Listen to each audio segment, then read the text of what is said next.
달고나 51주차 마지막 날입니다. 연말이어서 많이 바쁘실 텐데 이번 주도 달고나 끝까지 열심히 들어주셔서 감사합니다. 우리 모두가 오늘 또 말씀과 기도로 영적 전쟁에서 승리하는 승리자가 될 수 있기를 주님의 이름으로 축복합니다. 요한계시록 15장과 16장 말씀은 마지막 심판인 일곱 대접 심판에 대하여 기록하고 있습니다. 15장은 대접 심판의 선언 역할을 하는 말씀이고 16장에는 대접 심판이 기록되어 있습니다. 15장 1절 말씀을 보니 일곱 천사가 일곱 재앙을 가졌으니 곧 마지막 재앙이라고 합니다. 이것이 바로 일곱 대접의 재앙인 것이죠.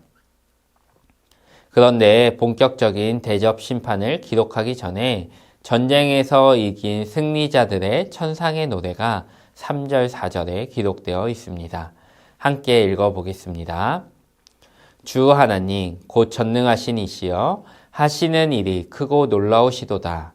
만국의 왕이시여, 주의 길이 의롭고 참되시도다. 주여, 누가 주의 이름을 두려워하지 아니하며 영화롭게 하지 아니하오리이까. 오직 주만 거룩하시니이다. 주의 의로우신 일이 나타났음에 만국이 와서 주께 경배하리이다. 어제 말씀에서도 나누었지만 이렇게 하나님을 찬양하는 하늘의 예배, 천상의 예배가 기대되지 않으시나요? 다른 것들을 신경 쓰지 않고 오직 하나님을 찬양하고 높일 수 있는 그 예배가 저는 참 많이 기대가 됩니다. 전능하신 주, 만국의 왕, 거룩하시고 의로우신 하나님을 온전히 예배하고 높이는 그때가 참 기대된다는 것입니다. 우리 모두가 이렇게 온전히 하나님을 예배할 날을 기대할 수 있기를 소원합니다. 우리가 그날을 고대하고 기대하지만 문제는 아직 우리가 영적 전쟁터에서 살아간다는 것입니다. 이 전쟁에서 우리가 스스로 승리할 수 없기에 하나님이 우리와 함께 싸워 주십니다. 대적보다 강하신 하나님이 우리와 함께 하시면 우리는 승리할 수 있습니다. 16장으로 넘어가면 악한 자들을 향한 하나님의 대접 심판이 임하게 됩니다. 첫째 천사가 대접을 땅에 쏟음에 짐승의 표를 받은 자들에게 악하고 독한 종기가 났다고 합니다. 둘째 천사가 대접을 바다에 쏟음에 바다가 피같이 되어 바다 가운데 모든 생물이 죽었다고 합니다.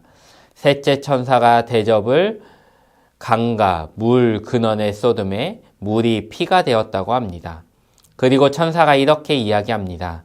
악한 자들이 성도들과 선지자들의 피를 흘렸기 때문에 그들이 피를 마시는 것이 합당하다. 공의로우신 하나님께서 악한 자들을 심판하시는 것입니다. 넷째 천사가 대접을 해에 쏟음에 해가 건세를 받아 불로 사람들을 태웠다고 합니다.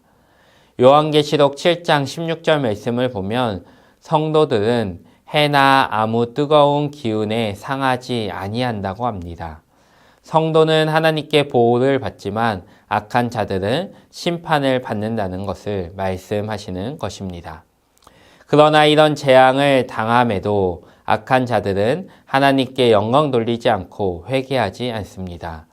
11절 말씀을 보면 다섯 번째 심판에도 그들은 고통 가운데 하나님을 비방하고 자신들의 행위를 회개하지 않습니다. 얼마나 그들이 완악한지를 보여주는 모습입니다. 여섯째 천사가 대접을 유브라데에 쏟으니 이제 악한 세력들은 회개할 생각을 하는 것이 아니라 하나님과 전쟁하기 위해 전쟁을 준비합니다. 그러나 이런 전쟁 가운데에서 깨어있는 자는 승리할 수 있고 복을 누릴 수 있습니다. 15절 말씀을 보니 예수님의 재림이 도둑같이 임한다고 하면서 깨어 자기 옷을 지키는 자는 복이 있다고 이야기합니다.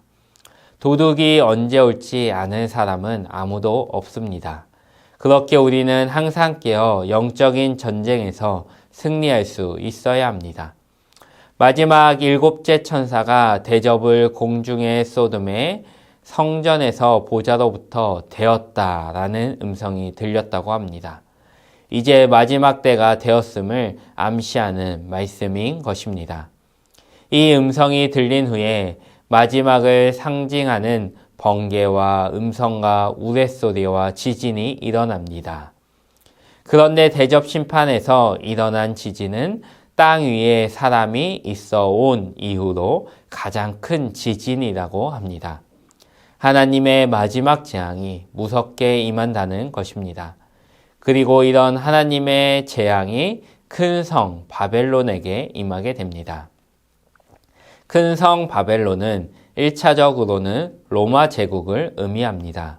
좀 더 포괄적으로는 하나님을 대적하는 세상을 의미한다고 볼 수 있습니다. 결국 세상은 하나님의 심판으로 멸망하게 됩니다. 그러나 깨어있는 성도는 승리할 수 있고 복을 누릴 수 있습니다. 그리고 성도의 결국은 하나님을 영원토록 찬양하는 찬양의 삶입니다. 우리 모두가 그 놀라운 날을 기대하고 오늘 또 하나님을 찬양하는 삶을 살아갈 수 있기를 소원합니다.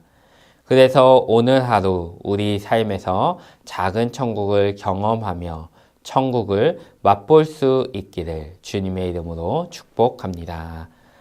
기도하겠습니다. 하나님 감사합니다. 이번 한 주간 요한계시록 말씀 묵상하게 하심에 감사합니다. 우리가 살아가는 이 땅은 영적 전쟁터임을 말씀을 통해 보게 됩니다.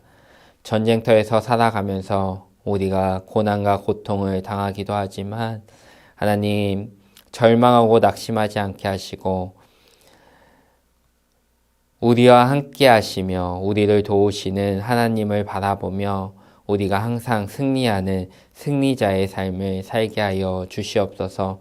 특별히 하늘의 예배, 천상의 예배를 사모하는 마음을 우리에게 더욱더 풍성히 허락하여 주시옵소서. 그래서 우리가 그날을 기대하며 이 땅에서 천국을 맛보는 인생들 되게 하여 주시옵소서.